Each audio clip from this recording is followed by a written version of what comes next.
ce matin. T'élever, Jésus. Je veux t'élever. Oh oui. Yeah. T'acclamer. Alors s'élève un chant, Dieu tout-puissant, que tu es grand, que tu es grand.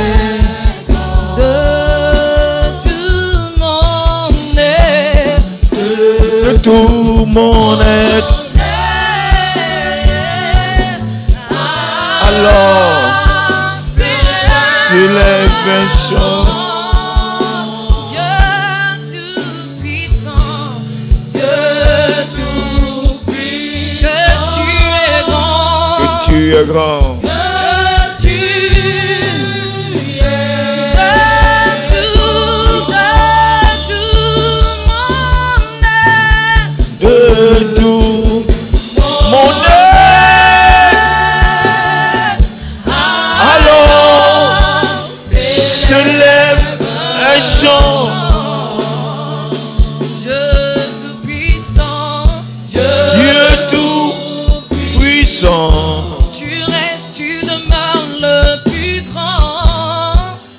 Que tu y es grand.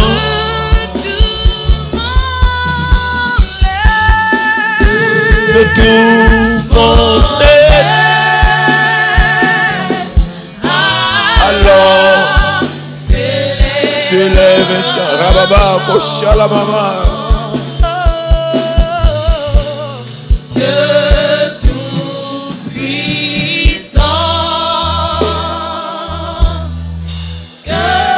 Que tu y es. Baba, Kosha la baba.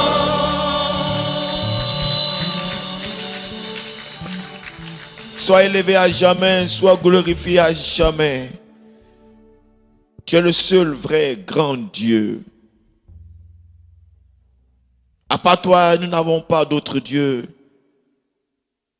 À part toi, nous n'avons pas d'autre sauveur. Et nous voulons chaque instant de chaque jour, Seigneur, le reconnaître et le témoigner et le déclarer. C'est pourquoi de tout notre être, chaque jour s'élèvera un chant pour dire que tu es grand, pour dire que tu es fort, pour dire que tu es puissant, pour dire que, oh Dieu, nous sommes heureux, nous sommes fiers de t'avoir pour Dieu. Nous sommes à ta table. Viens et nourris-nous. Viens et nourris notre âme. Viens et nourris notre esprit. Viens et fortifie encore une fois notre corps. Père, chaque cœur de quelqu'un, chaque cœur de tous ceux qui sont ici en ce jour, sont entre tes mains. Imprime dans ce cœur ce que tu es, ton caractère, pour que nous puissions faire la différence. Père, je suis entièrement à ta disposition. Utilise-moi comme tu veux, corps, âme et esprit, tout en tes mains. Utilise-moi, Seigneur, ce matin et parle à quelqu'un. Utilise-moi ce matin, Seigneur, et instruis quelqu'un, fortifie quelqu'un, exhorte quelqu'un. Et que notre foi, oh Dieu, soit enracinée à toi. Merci pour ta fidélité. Au nom de Jésus que j'ai prié, quelqu'un me dit Amen.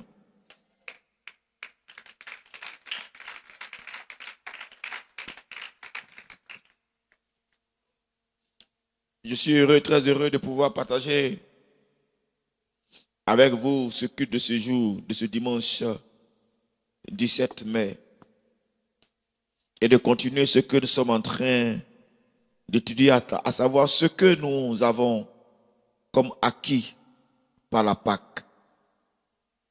Nous avons vu depuis des semaines ce que nous gagnons par la Pâque, notamment comment est-ce que la Pâque nous offre l'opportunité de nous approcher du Seigneur et de le connaître. C'est ce que nous sommes en train de voir Comment est-ce que la Pâque nous offre l'opportunité de nous approcher du Seigneur et de le connaître. Nous avons donc vu que par la Pâque, Christ a ouvert un chemin qui n'existait pas auparavant, un chemin qui permet à l'homme, aux croyants que toi et moi nous sommes, de nous approcher directement de Dieu par ce qu'on appelait la route nouvelle et vivante que Jésus a donc inaugurée. Selon Hébreux chapitre 10, du verset 19 au verset 20, que nous avons déjà lu, nous pourrons le relire encore ce matin.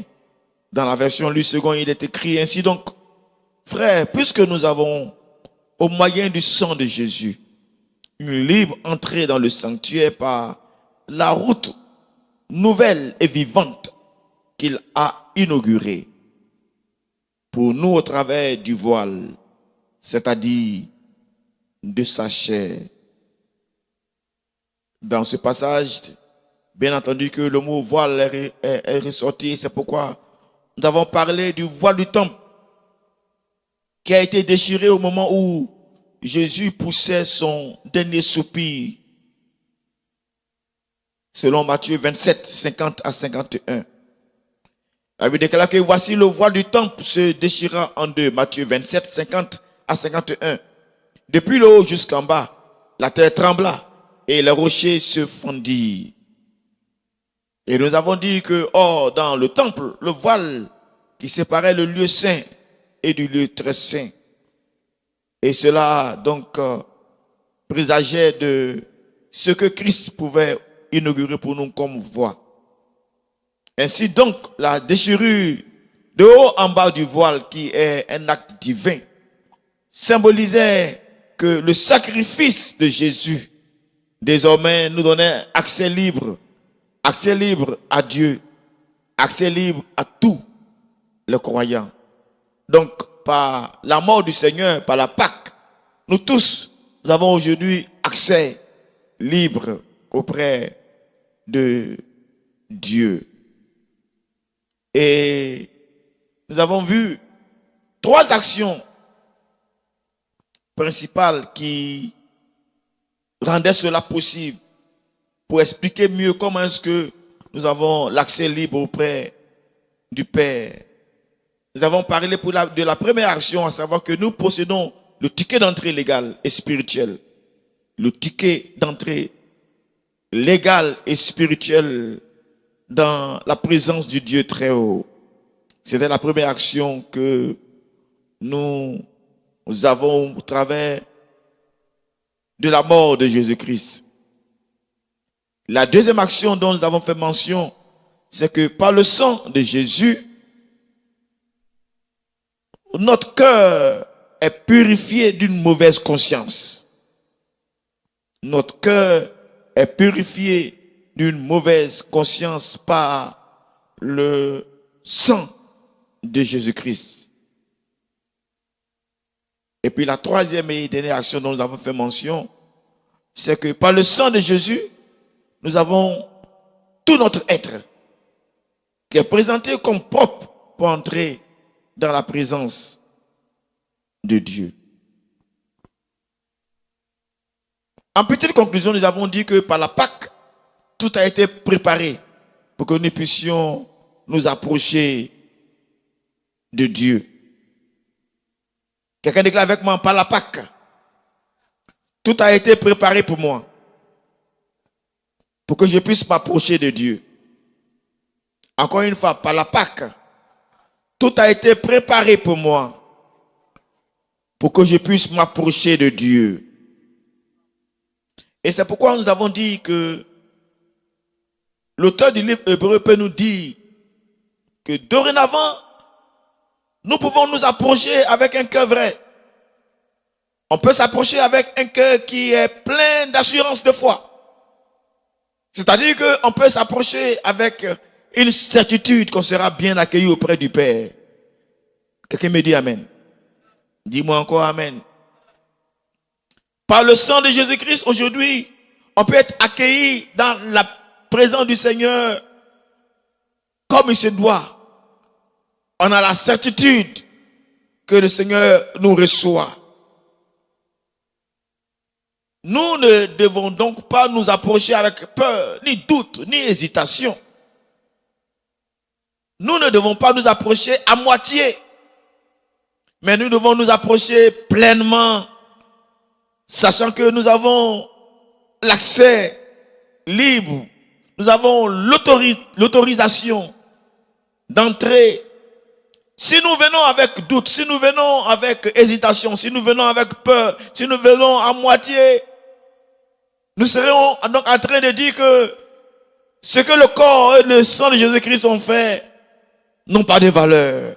Nous serons en train de nier la valeur de ce que le corps et le sang de Jésus nous ont donné comme acquis. Quelqu'un croit-il qu'il a véritablement accès auprès du Seigneur? Quelqu'un croit-il qu'il a véritablement, il peut maintenant s'approcher de Dieu en pleine assurance? Je veux que tu acclames Dieu si tu crois que tu peux t'approcher du Seigneur en pleine assurance. Quelqu'un peut-il se tenir debout avec moi? Élevez les mains avec moi et déclarer avec une conviction comme pas possible. Dis avec moi, avec un cœur vrai, plein d'assurance et de foi.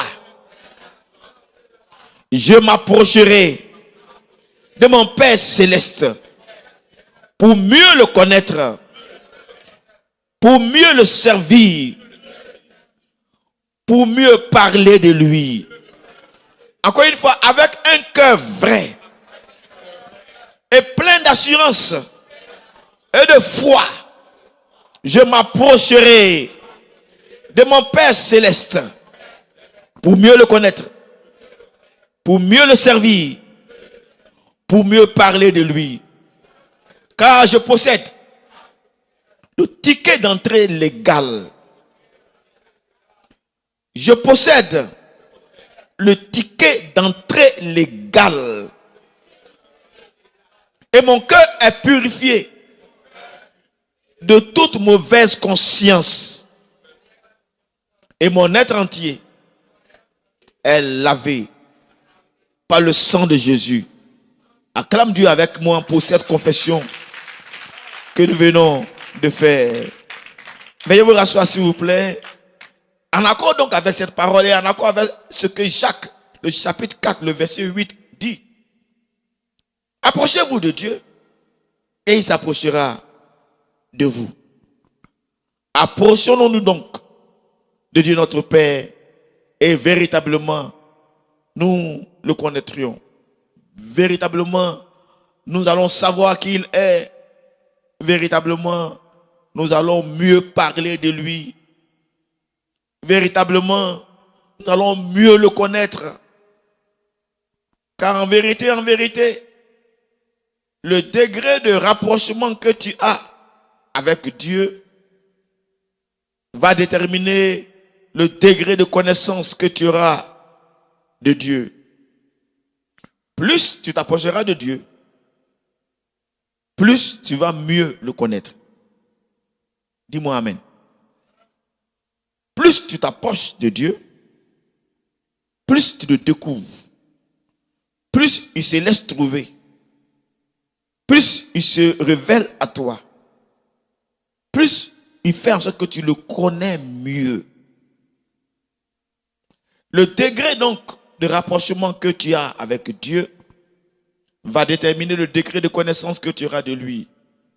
Et c'est ce que nous avons tenté d'illustrer avec les différentes rencontres que Moïse a eues avec Dieu, qui lui ont permis d'avoir de plus en plus de connaissances avec Dieu. Nous avons parlé de 3 rencontres qui peuvent représenter 3 différentes dimensions de rencontres véritables que Moïse a eues avec Dieu. La première rencontre a été l'expérience du buisson ardent. Dans Exode chapitre 3, le verset 16. Où Moïse rencontre Dieu au travers donc du buisson ardent.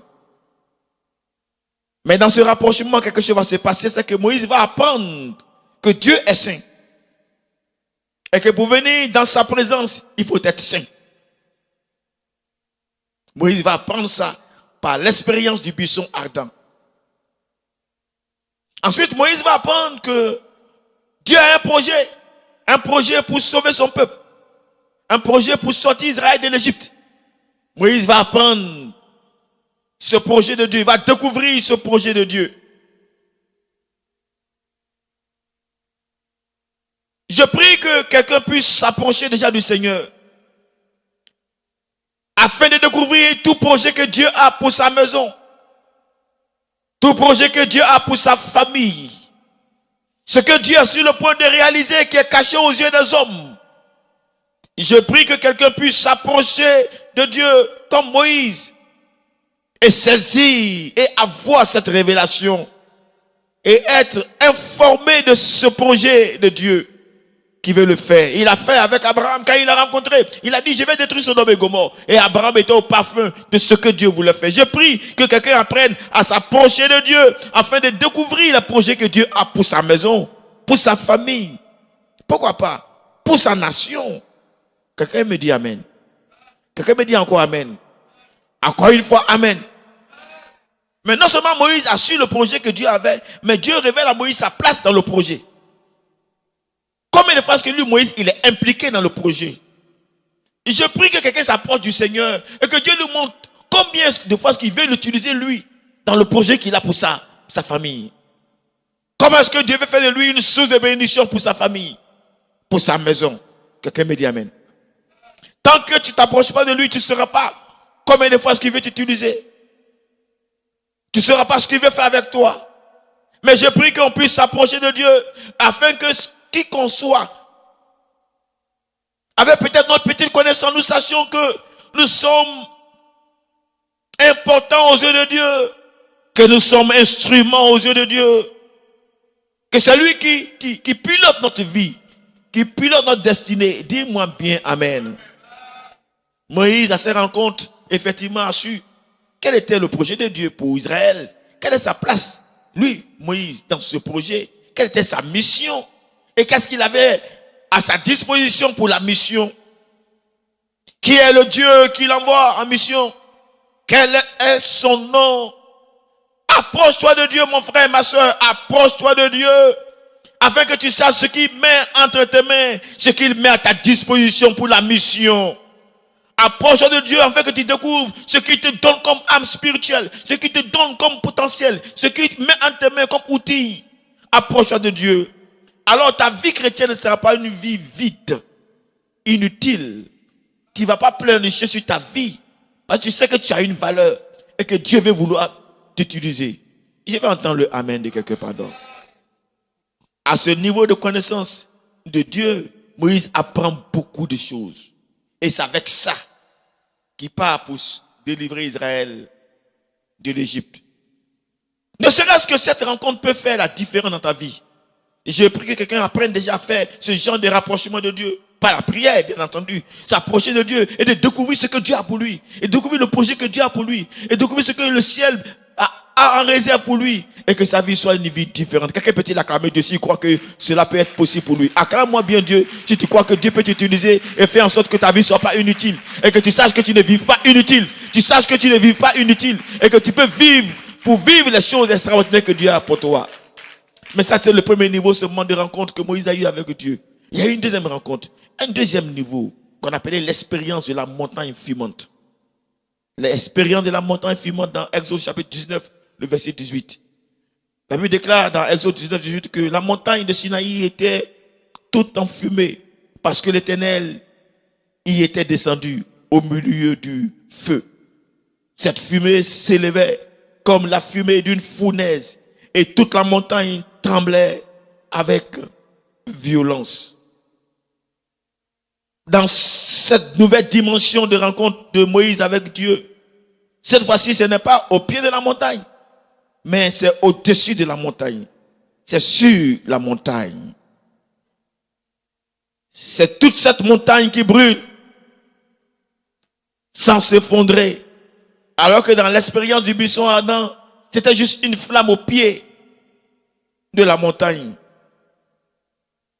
Moïse découvre Dieu dans une autre dimension. La Bible parle de tonnerre, d'éclairs, de perches nuées, de sons de trompette puissants et un tremblement de terre. Des choses qui ébranlent. Les choses que Dieu peut faire. Moïse découvre ce Dieu-là dans cette dimension. Parce qu'il allait plus haut. Quelqu'un veut-il découvrir Dieu dans une autre dimension où le tonnerre peut gronder en sa faveur? Quelqu'un veut-il vivre une autre dimension de Dieu où la terre peut trembler en sa faveur? Quelqu'un veut-il vivre une autre dimension dans laquelle il peut voir une épaisse nuée, il peut voir un son de trompette comme jamais auparavant, entendre un son comme jamais auparavant.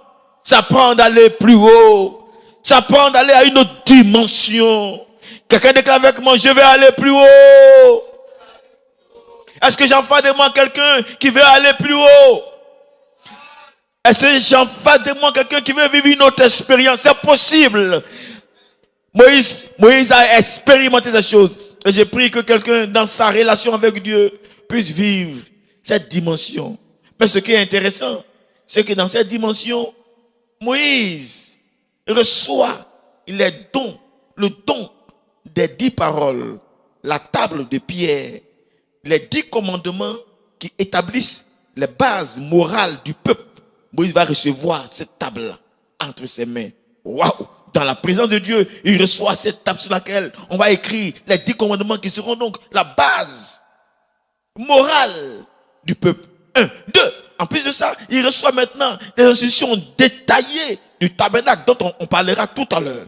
Il reçoit les instructions détaillées de la construction du tabernacle et les lois rituelles. Mais ce qui est plus intéressant, c'est le rayonnement du visage de Moïse. Le visage de Moïse est devenu rayonnant, resplendissant, à tel point qu'il doit porter un voile pour parler au peuple, car son apparence reflétait dorénavant la gloire divine qu'il a côtoyée. Quelqu'un veut-il côtoyer Dieu et voir son visage spirituel rayonner? Quelqu'un veut-il voir Dieu, enfin s'approcher de Dieu et faire en sorte que l'apparence de son visage reflète une gloire, la gloire divine, la gloire de celui qui l'aura côtoyé. Tu ne peux pas rester dans la présence du Dieu très haut et puis revenir avec le même visage. Oh non, il y a une transformation qui se vit, qui se voit, qui se lit sur ton visage. Quelqu'un peut-il vivre ça pour que quand tu arrives au village, quand tu arrives dans une contrée, tellement que ton visage rayonne, il y a des choses qui se passent autour de toi. Quelqu'un m'a dit amen. Quelqu'un peut-il vivre cette expérience au point où là on dit non, quand on te voit on ne peut pas dire non, parce qu'il y a quelque chose qui se passe sur ton visage. Ça prend de pouvoir s'approcher plus proche du Seigneur. Vous savez, si vous voulez sentir de la jovan, enfin, vous voulez sentir du poisson avarié, enfin, vous voulez sentir de la fumée de APF, enfin, poisson fumé. Approchez-vous plus de là où on fait poisson fumé. Vous m'écoutez? Mettez-vous là pendant des heures. Laissez l'odeur de poisson fumé être sur vous. Votre beau parfum va disparaître. Quelle que soit la beauté, enfin, quelle que soit la densité de votre parfum. Quand vous allez vous mettre là où on vend poisson braisé, fumé, votre beau parfum disparaît. Mais il y a un parfum qui prend tout votre habit. Partout où vous passez, on sent que vous êtes passé là où on vend, on fait APF. Nous, on laisse à Pau ici. Quand vous partez là où on vend poisson frais même, quand tu mets ta main dans poisson frais, tu mets sur toi, tu sens que quand on sait que tu viens d'un endroit où il y a poisson frais.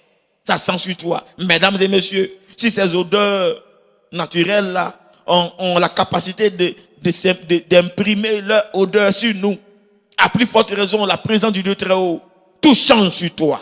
Oh, j'ai pas entendu la main de quelqu'un. Tout change sur toi. Ton visage rayonne. Tu rayonnes d'un éclat comme jamais auparavant, à cause de la présence du Dieu très haut, dans laquelle tu es resté pendant ces moments. Quelqu'un peut-il se tenir debout avec moi et acclamer Dieu pour ce que il va prendre l'engagement d'aller dans la présence du Dieu très haut. Acclame-moi Dieu de ce que tu sais que tu vas aller dans cette présence constamment. Acclame fort le Seigneur si effectivement c'est ce que tu veux faire. Acclame-le encore une fois.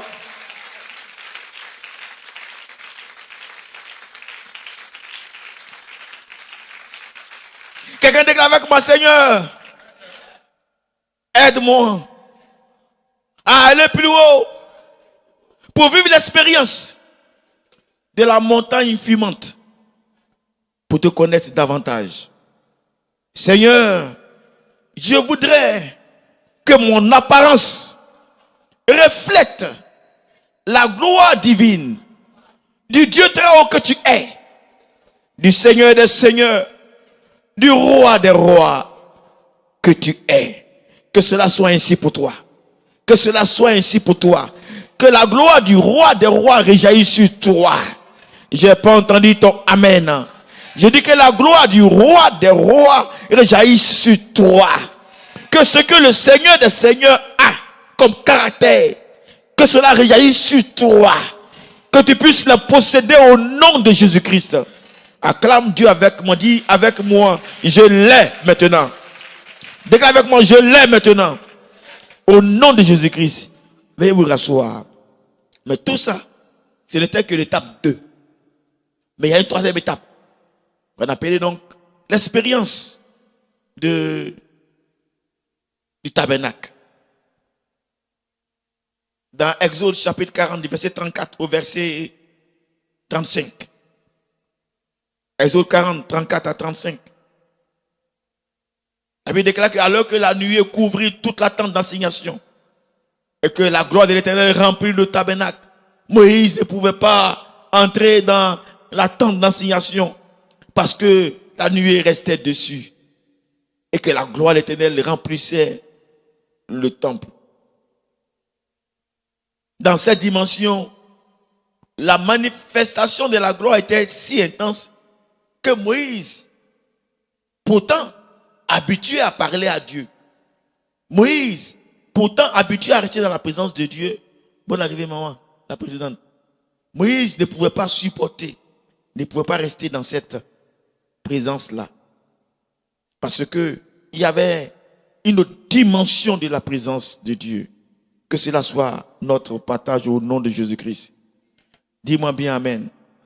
Et la gloire sur le tabernacle, pour nous, a un grand sens. Cette gloire était liée au voyage, au pèlerinage que le peuple allait vivre. C'est une gloire de cheminement. Cette fois-ci, ce n'était pas sur une montagne que cela était localisé. Mais dorénavant, la montagne a vécu de façon ponctuelle la nuée. Mais avec le tabernacle, c'est que partout où ils bougent, Dieu est avec eux. Dis-moi bien amen. J'appelle ça la gloire du cheminement, où Dieu marche au devant de lui. Quel que soit là où il se présente, Dieu avec lui. Quel que soit le lieu où il va se retrouver, Dieu avec lui. Quelqu'un veut-il se rassurer que quand il est au marché, Dieu est avec lui? Quelqu'un veut-il se rassurer que quand il est en train de travailler, il ne travaille pas seul parce que Dieu est avec lui? Un élève veut-il se rassurer que quand il est en classe, et même quand il est en train de composer, il ne compose pas seul parce que il y a celui qui est le Seigneur des seigneurs, le maître de la connaissance est avec lui, son esprit est avec lui. Oh, dis-moi bien amen. Quand tu voyages, tu ne voyages pas seul parce que tu sais qu'il est avec toi, il marche devant toi, il est derrière toi, il est tout près de toi. Quelqu'un me dit bien amen. Quelqu'un veut-il croire, veut-il vivre cette expérience où partout où il est, quel que soit le lieu, si tu le mets en bas de l'eau, il n'est pas seul parce qu'il est avec lui. Si tu la mets sur une montagne, il ne vivra pas seul parce qu'il sait que Dieu est avec lui. Si par méchanceté, on le jette quelque part, il ne vivra pas seul parce qu'il sait que Dieu est avec lui. Il est devant moi, il est derrière moi, il est tout près de moi. Et même il est à moi. Quelqu'un peut-il acclamer cet appel du Seigneur à vivre cette expérience? La gloire du cheminement. C'est ce à quoi nous voulons vous convier, mesdames et messieurs. C'est ce à quoi nous voulons vous conduire. C'est ce à quoi, étant en Christ, nous voulons vous conduire. La gloire du cheminement. La présence tangible de Dieu pendant le voyage de votre destinée. La présence tangible de Dieu quand vous êtes en mission. La présence tangible de Dieu partout où vous serez sur cette terre. Quand Jésus parlait, il était convaincu que Dieu était avec lui. La présence tangible de Dieu. C'est de ça qu'il est question. C'est cela que nous voulons vous conduire, mesdames et messieurs, chers frères et sœurs. Que vous sachiez que partout où vous serez, Dieu sera avec vous. Quelqu'un me dit Amen. Encore une fois, Amen. Mesdames et messieurs, écoutez-moi. Si Dieu est avec vous, si vous vous approchez de Dieu qu'il est avec vous, vous êtes convaincus de quelque chose. Vous êtes convaincus que le Créateur des cieux et de la terre est avec vous. Vous êtes convaincus que celui qui domine est avec vous. Et ce qui est intéressant, c'est que le degré de puissance à votre portée, le degré d'onction qui est à votre portée, est fonction du degré de rapprochement, de relation que vous avez avec le Seigneur. Plus tu te rapproches du Seigneur, plus tu dégages une certaine odeur. Plus tu te rapproches du Seigneur, plus le degré de puissance que tu dégages. Fais en sorte que rien ne peut s'approcher de toi comme Jésus. Quand les démons le voyaient, les démons le fuyaient depuis de loin, ils disent, ne t'approche pas de nous. Oh non, veux-tu nous nuire avant le temps? Parce qu'il dégageait quelque chose. Que cela se dégage de toi au nom de Jésus-Christ. Avant que tu n'arrives au village, que des choses se passent parce que ce que tu dégages déjà dérange. Oh, je n'ai pas entendu le amen de quelqu'un. Je n'ai pas entendu le amen de quelqu'un. Avant que tu arrives au service, quel que soit ce qui a été maningassé, tu peux aller avec toi parce que avant que tu n'arrives, la présence du Dieu très haut a déjà tout arrangé. Les portes s'ouvrent. Quel que soit l'obstacle, il doit dégager. Parce que le Dieu suprême fait son entrée. Vous savez, on dit des paroles que quelquefois nous ne comprenons pas. Porte, élevez vos linteaux, que le roi de gloire fasse son entrée. Quand Dieu est avec toi, c'est comme si ces paroles te précèdent. Dis-moi bien amen.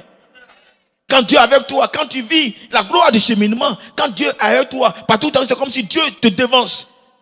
Les portes lèvent les linteaux. Quelles que soient les barrières, elles doivent être brisées. Elles doivent, oh, dis-moi bien amen. Le roi des rois marche au devant de toi. Quand tu arrives, la porte doit s'ouvrir. Qui que ce soit, il doit lever les linteaux. Les portes doivent s'ouvrir pour que tu puisses faire ton entrée. Mesdames et messieurs, c'est à ça qu'on voudrait vous conduire. Et permettez-moi de vous montrer ce matin, maintenant, que nous allons, par le tabernacle, faire un voyage. Un voyage qui, pour tout chrétien, a tout son sens. Le tabernacle que Moïse devait construire a, la vérité, 3 grands compartiments.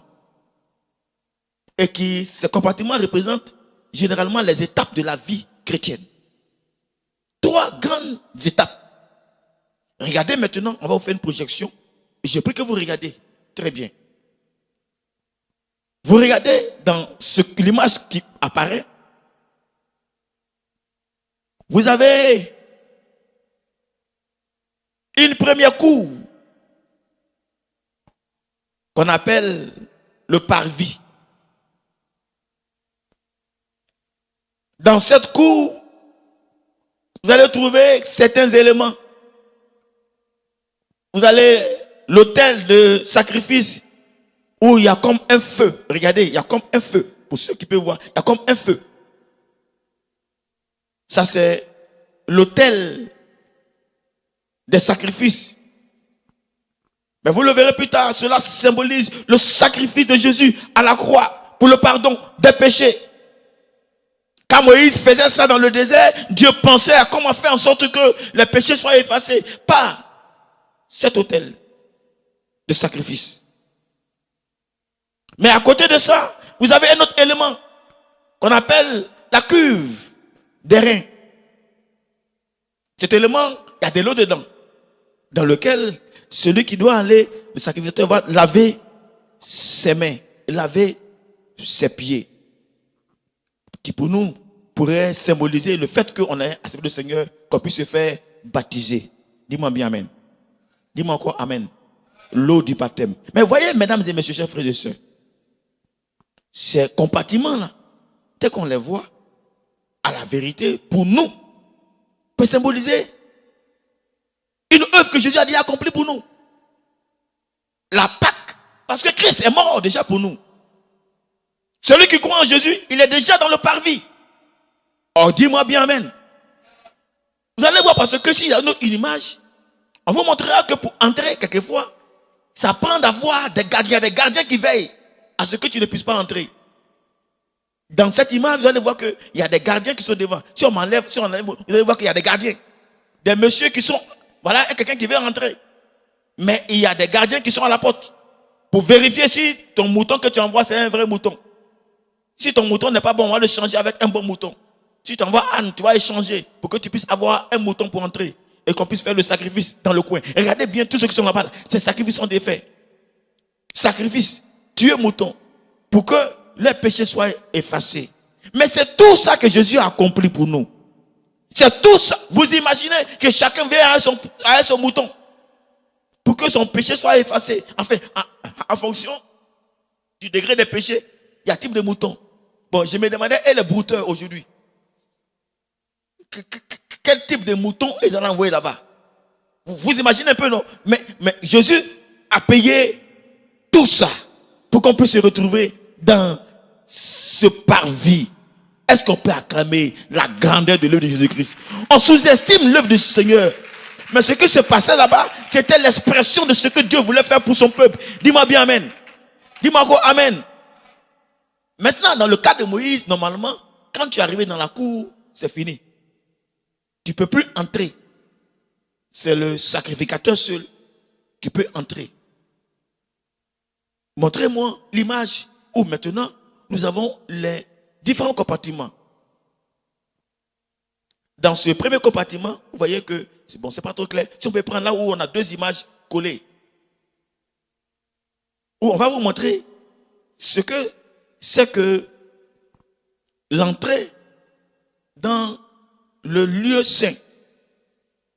Dans le lieu saint, vous avez des éléments qui sont dans ce lieu saint. Est-ce qu'on peut avoir l'image, s'il vous plaît? Vous voyez le dessin qui est en haut, plus haut, un peu agrandi le dessin qui est en haut. Voilà, dans ce dessin, vous voyez, il y a le lieu saint et le lieu très saint. Chaque compartiment a ses éléments et c'est séparé par le voile. Vous voyez le voile qu'elle a? Qui ne voit pas le voile? Qui ne voit pas? Bon, c'est que tout le monde voit. Si vous voyez, levez les mains pour ceux que vous voyez. Voilà. Si quelqu'un n'a pas levé ses mains, c'est qu'il ne voit pas le voile. Qui ne voit pas le voile? Le voile, vous voyez le rideau qui est là-bas, qui pour vous est comme bleu façon là. Voilà. Donc, il y a le lieu très saint et le lieu saint. Le lieu saint, là-bas, il y a des éléments qui nous attendent, par lesquels le sacrificateur devait faire ses actions dans le lieu saint. Le premier grand élément qu'on trouve dans le lieu saint, on appelle ça le chandelier. Dis avec moi chandelier. Plus fort que ça. Le chandelier. Le chandelier devait briller.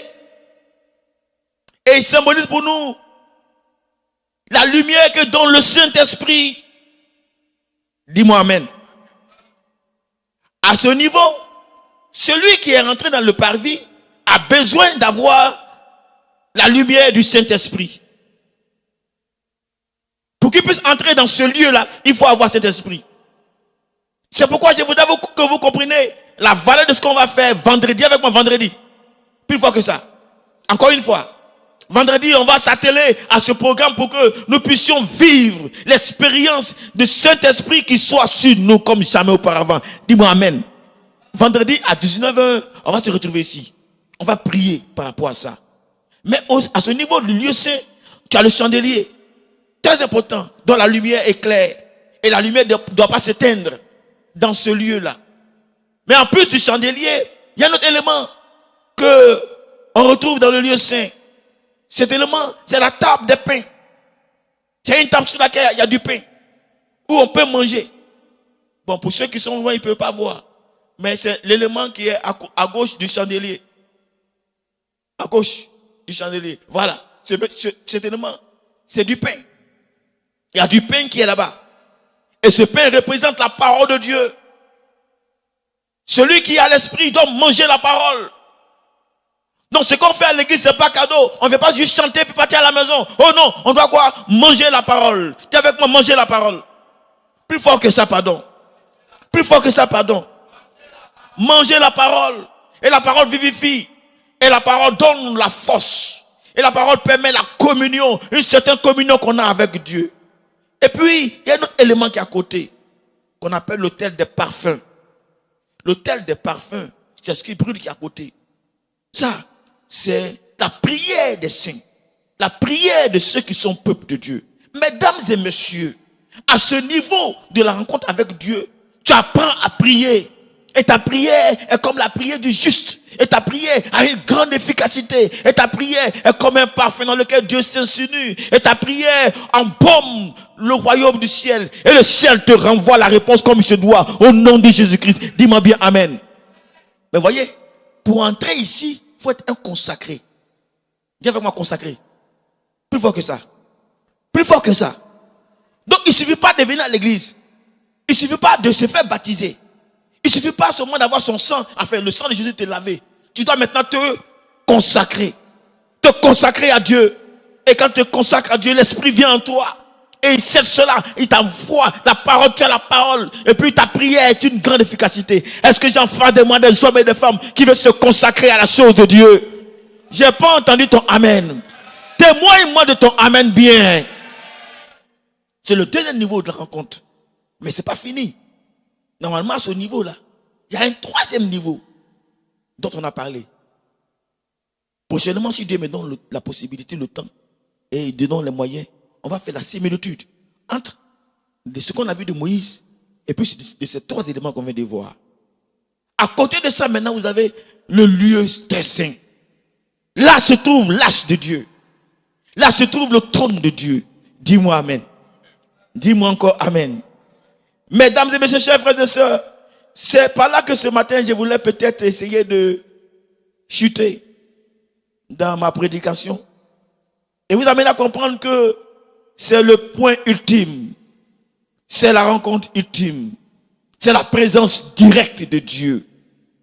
C'est la demeure de la présence manifeste de Dieu. La véritable Shekinah dont on parle. C'est de laquelle coule. Mais elle est séparée par un voile. Et personne ne pouvait y arriver. Oui, personne ne pouvait y arriver.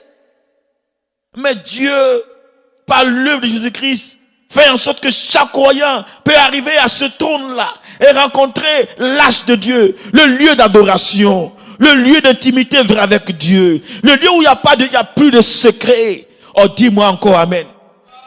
Entre le lieu très saint et le lieu saint, il y a un voile normalement. Donc il y a un secret qui est caché. Mais rien ne sera caché pour toi quand tu seras dans le Seigneur, quand tu arrives à ce niveau. Je prie que quelqu'un comprenne que l'intimité profonde de Dieu, l'intimité profonde avec Dieu est la chose à laquelle il doit aspirer.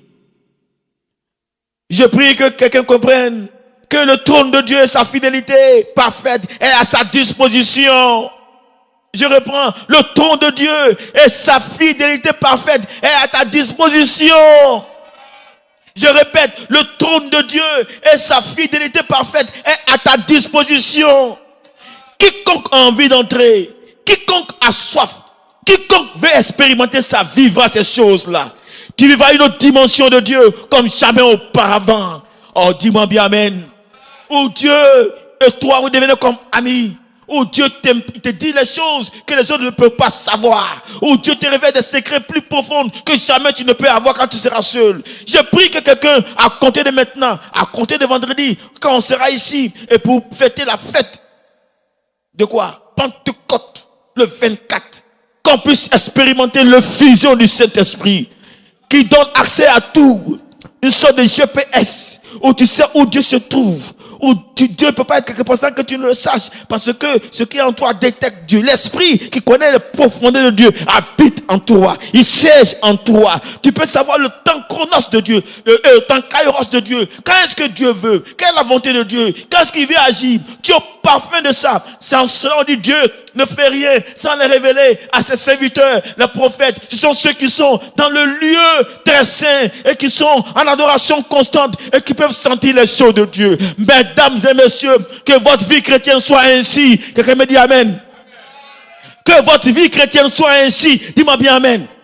Que ta vie chrétienne quitte du stade où tu es du parvis pour arriver à un lieu où c'est comme le lieu saint et que tu arrives à un lieu très saint où rien n'est mystère parce que le Dieu très haut qui veut se révèle à toi. Il te révèle ses mystères, il te révèle les choses cachées et ton Père Céleste est fier de ta voix. Dis-moi bien Amen. Quand Jésus arrivait quelque part, parce qu'il y avait la présence de Dieu en lui, rien ne l'effrayait, parce que la présence était tangible en lui. Que cela soit ainsi pour toi. C'est ce qu'on veut que tu puisses vivre. C'est pourquoi tu es ici. C'est pourquoi tu es venu à l'église. Dis-moi bien Amen. C'est pourquoi Dieu t'a attiré à lui comme il a attiré Moïse. Dis-moi bien Amen. C'est pourquoi tu saches ces choses et que tu arrives à ce lieu-là. Voilà l'invitation qui vous est lancée. Quelqu'un veut-il vivre Dieu dans cette dimension-là où tu fais la différence? Où tu fais quoi? La différence. On veut te conduire à là-bas. On ne veut pas que tu restes dans le parvis. Non, c'est bon, mais c'est insuffisant. On veut que tu quittes ce lieu et que tu arrives à un autre niveau où tu peux manger, vivre l'esprit, manger de la parole, que tes prières soient différentes, mais en même temps, un lieu d'intimité davantage, plus grand, où là où tu expérimentes Dieu comme jamais auparavant. Que cela soit la portion de quelqu'un. À compter de vendredi, ne manque pas le rendez-vous. Dis à quelqu'un, ne manque pas le rendez-vous. Plus fort que ça, pardon. Plus fort que ça, pardon. Ne manque pas le rendez-vous de vendredi. Ne manque pas le rendez-vous de la fête de Pentecôte.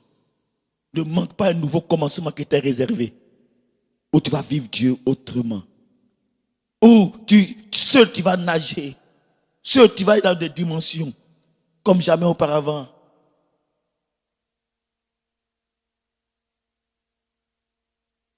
Tu vas nager dans les airs spirituels. Tu vas voyager comme jamais auparavant. Par la chose de l'esprit. C'est ce à quoi on voudrait vous convier, mesdames et messieurs. J'ai pris que quelqu'un ce matin m'ait entendu et qui s'engage pour cette chose. Prêt pour le voyage. Quelqu'un est prêt à embarquer avec nous. Quelqu'un est prêt à embarquer avec nous pour ce voyage à la découverte du Dieu grand. À la découverte de ce Dieu redoutable, à la découverte de l'intimité de Dieu. Quel honneur de vivre une journée porte ouverte dans les lieux du secret de Dieu. Quel honneur de vivre une journée porte ouverte dans les lieux où Dieu siège. Quel honneur, quel privilège. Quand vous allez visiter des palais, et puis on vous ouvre les palais, qu'on va visiter des vestiges, et qu'on vous ouvre les vestiges, les gens sont heureux de visiter les vestiges des rois, de visiter là où se trouvent les trésors des rois, les découvertes des pèlerinages qu'ils en font. Mais quel honneur de visiter les vestiges du Dieu très haut. Quel honneur de visiter la présence du Dieu très haut. Quel honneur de visiter là où le Dieu très haut siège, légifère, agit, intervient. Job disait, si je pouvais arriver jusqu'à son trône, là je plaiderais ma cause devant lui. Quel honneur de pouvoir plaider sa cause quand tu es dans la présence du Dieu très haut. C'est ce à quoi je voudrais vous convier, mesdames et messieurs. Que cela soit ainsi. Et que la grâce du Dieu très haut repose sur vous. Et que la main du Dieu très haut conduise vos vies. Et que la grâce du Dieu très haut conduise vos vies. Et que son onction conduise vos vies. Et que votre année soit une année différente. Et que votre destinée soit assurée au nom de Jésus-Christ. Quelqu'un peut-il se lever avec moi? Et lever simplement les mains avec moi. Et déclare avec moi, Père, je veux vivre une telle expérience. Père, prends-moi par la main et conduis-moi dans le lieu où tu résides. Je veux expérimenter la présence dans ta présence. Je veux expérimenter le séjour dans ta présence. Je veux pouvoir compter et déclarer que 1 heure passée dans le lieu très saint vaut mieux que 1000 heures passées hors de ta maison. Aide-moi. Je confesse et je déclare que je m'engagerai avec foi, avec force, avec vigueur pour ce voyage. Au nom de Jésus-Christ, je confesse et je déclare que je m'engage, j'embarque pour ce voyage, pour découvrir les merveilles du Dieu très haut. Au nom de Jésus, au nom de Jésus, au nom de Jésus. Acclame Dieu avec moi si tu m'as véritablement entendu ce matin.